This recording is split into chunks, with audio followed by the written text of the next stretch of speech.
नमस्कार बंधुरा टुकाय रान्नाघरे आपनादेर सकलके स्वागत जानाई। आशा करी सकले सुस्थ आछेन भालो आछेन। आमी एखाने 200 ग्राम मतो बिबलिर डाल बा कलाइर डाल निये नियेछि, जेटा आमी एकटु गरम जल दिए भिजिए राखलाम। पौष संक्रांति जेकाले ताहले तो पिठे पुली खेतेई हबे, आर रसबड़ा खाबो ना एटा होते पारे? तो आज के आमरा रसबड़ा बानाबो। आमी रात्रे आर डालटा भिजिए राखिनी, आज के एखन गरम जले भिजिए राखलाम। घंटा दुएकेर मध्य आशा करी डालटा आमादेर भिजे जाबे। देखुन बंधुरा, जेटा आमी गरम जले এই বিবলির ডাল বা কলাইয়ের ডালটা ভিজিয়ে রেখেছিলাম, এটা আমার 4-5 ঘন্টা ভিজে গেছে সুন্দরভাবে। তো এটাকে আমি ভালো করে ধুয়ে একটু জলটা ঝরিয়ে নিয়েছি, কারণ রসবড়া করতে গেলে ওই ডালে একদম ডালটা একেবারে শুকনো করে পিষতে হবে। ডালে জল থাকলে বা পাতলা হয়ে গেলে ভালো রসবড়া হবে না। আমরা একদম জলটা ছেঁকে ছেঁকেই ভালো করে পিষতে হবে।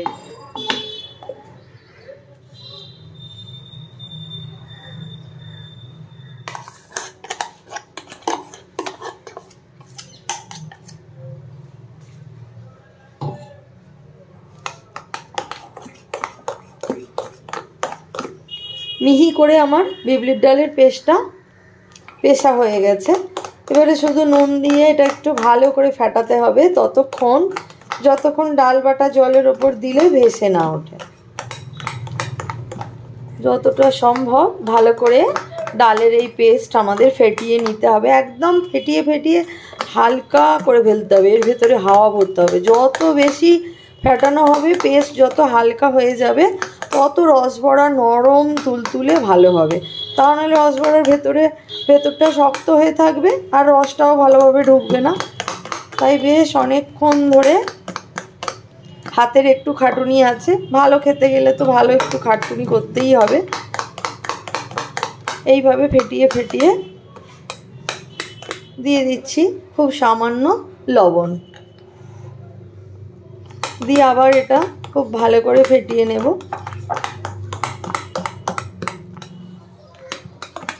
5-7 মিনিট ধরে আমি এই ডালের পেস্টটা এইভাবে ফেটাচ্ছি।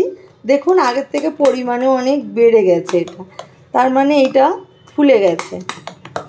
সেই জন্য তো এটা হয়েছে কি না ঠিকঠাক, আর একটু ফেটাতে হবে কি না একটু এটা চেক করে নিই।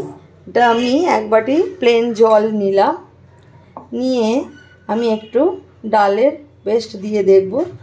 যদি ভেসে যায় তাহলে আমার ডালটা রসবড়ার জন্য রেডি। দেখুন এগুলো ভাসছে সবগুলোই,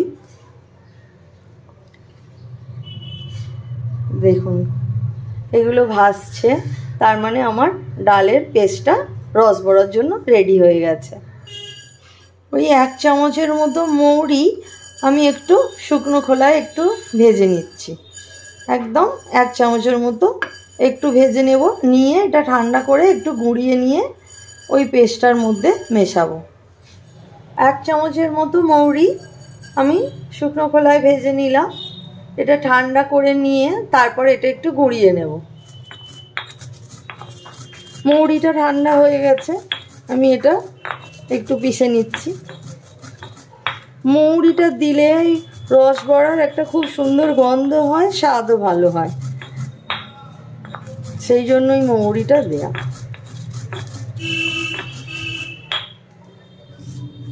দেখুন মৌরিটা একদম পাউডার হয়ে পিষে গেছে। এবার এটা আমি ওই পেস্টটার মধ্যে দিয়ে দেব।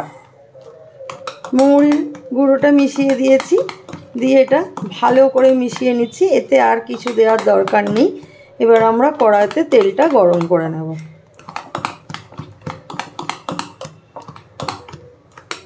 খুব ভালো করে ফেটানো হয়েছে আর বাটাটাও খুব মিহি হয়েছে।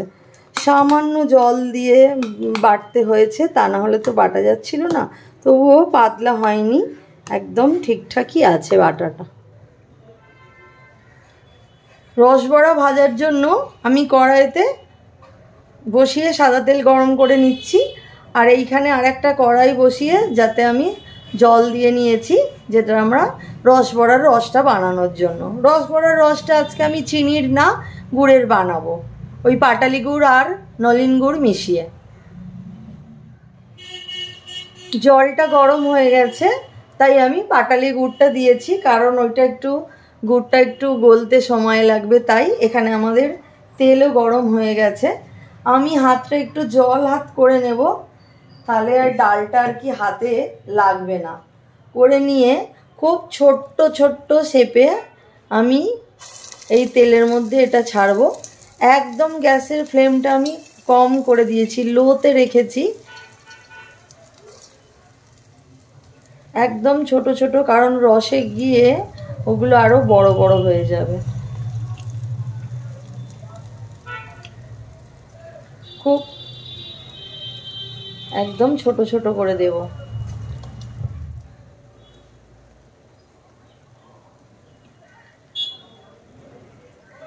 দেখুন আমি পুরোটা ছোট ছোট করে রসবড়া দিয়েছি। গ্যাসের ফ্লেমটা একটু বাড়িয়ে দেব, ওই মিডিয়ামে রাখবো।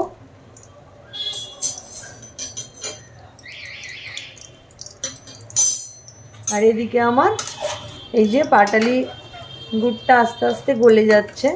এর মধ্যে আর কিছু দেব না।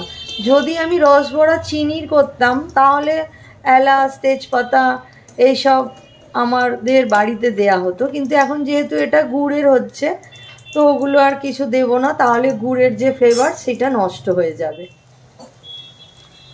গ্যাসের ফ্লেমটা মিডিয়ামে রেখেছি। দেখুন আমার রসবড়াগুলো কত সুন্দর গোল্ডেন ব্রাউন হচ্ছে। আর একটুখানি ভাজা হলেই এটা আমি এখান থেকে তুলে নেব। মৌরিটা আমি ডালের সাথে বেটে নিতে পারতাম কাঁচা, কিন্তু ভাজা মৌরি একটা আলাদা খুব সুন্দর গন্ধ হয়, ফ্লেভারও খুব ভালো হয়। তাই আমি মৌরিটা একটুখানি ভেজে নিয়ে গুঁড়িয়ে তারপর ওর মধ্যে দিয়েছি। আপনারা এইভাবে একবার করে দেখুন। গুড়ের রসবড়া, খেজুর গুড়ের রসবড়া খুব ভালো লাগবে। দেখুন একদম ছোট ছোট আর মুচমুচে হয়েছে। মুচমুচে হলে তবেই তো রসটা ওর ভেতরে যাবে ভালোভাবে, আর একদম নরম তুলতুলে হবে। তাহলে আমার এই রসবড়াগুলো কিন্তু রেডি হয়ে গেছে। আমি একসাথে সবগুলো দেব বলে আমি সেই জন্য এগুলো একটা অন্য জায়গায় এটা তুলে রাখছি। আগে সবগুলো ভেজে নিই, আর রসটাও এখনও ফুটে ওঠেনি, তাই আমি ওর মধ্যে দিচ্ছি না। গ্যাসের ফ্লেমটা কম করে রেখেছি। আরও একবার ওর মধ্যে আমি ডালের বড়াগুলো দেব। আবার আমি একটু জল হাত করে নিয়ে রসবড়াগুলো তেলের মধ্যে দিতে শুরু করেছি। ছোট ছোট করেই দেব, রসে পড়ে আবার এগুলো ফুলে যাবে। রসবড়া যে কোনো সময় খাওয়া যায়, সেটা চিনির করি আমরা, কিন্তু যেহেতু শীতকাল তাই এখন তো গুড়ের পিঠে পুলি, গুড়ের সব কিছু খেতে ভালো লাগছে। গুড় তো সারা বছর পাওয়া যায় না, তাই রসবড়ারও গুড়ের খেলে তার একটা আলাদা স্বাদ হয়।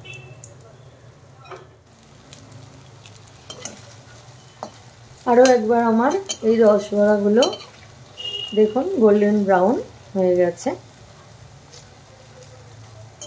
আর একটু ভেজে নিয়ে তারপরে তুলব। আমার সব বড়া ভাজা রেডি। এই যে সমস্ত বড়া ভাজা রেডি। রসটাও খুব ভালো করে ফুটে গেছে। এতক্ষণ এটা আমি পাটালি গুড় দিয়ে ভালো করে ফুটিয়ে নিলাম। এবার এই বড়াগুলো আস্তে আস্তে করে আমি এর মধ্যে দিতে থাকবো, খুব আস্তে আস্তে। দেখুন খুব মুচমুচে বড়াগুলো হয়েছে, এখন রসের মধ্যে সুন্দরভাবে ভাসছে। গ্যাসের ফ্লেমটা একদম লোতে রেখেছি। সমস্ত বড়াগুলো দিয়ে আমি একটু নাড়াচাড়া করে দিলাম। আমি এখনও এর মধ্যে নলেন গুড় দিইনি, কারণ নলেন গুড় দিয়ে বেশিক্ষণ আমি ফোটাবো না, তাই আমি বড়াগুলো আগে দিয়ে দিলাম গরম রসে। আমি একটা বড়া তুলে দেখাই যে ভেতরটা কতটা, দেখুন একদম জালিদার ফাঁপা হয়েছে। সুন্দরভাবে এর মধ্যে রসটা ঢুকে যাবে।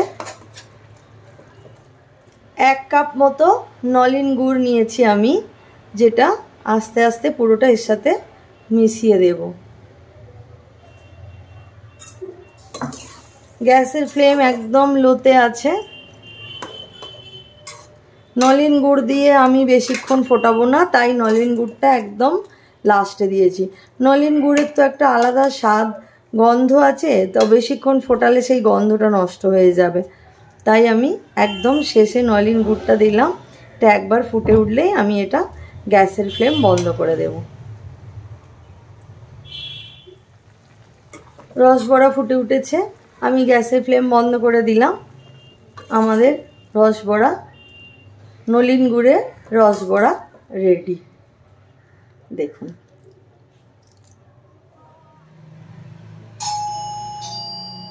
বন্ধুরা আমার নলেন গুড়ের রসবড়া রেডি হয়ে গেছে। দেখুন খুব নরম তুলতুলে রসবড়া হয়েছে। আমার রেসিপি যদি ভালো লাগে অবশ্যই আমার ইউটিউব চ্যানেলটাকে সাবস্ক্রাইব করে নেবার অনুরোধ থাকলো। অল নোটিফিকেশানটা অন করে নেবেন। যদি আমার রেসিপি ফেসবুক থেকে দেখেন, ফেসবুক পেজটা অবশ্যই লাইক করে নেবেন, লাইক করে ফলো করে নেবেন। আর রেসিপি ভালো লাগলে অবশ্যই শেয়ার করবেন, কমেন্টে জানাবেন। এইভাবে একবার বানিয়ে দেখুন, আশা করি ভালো লাগবে সকলের।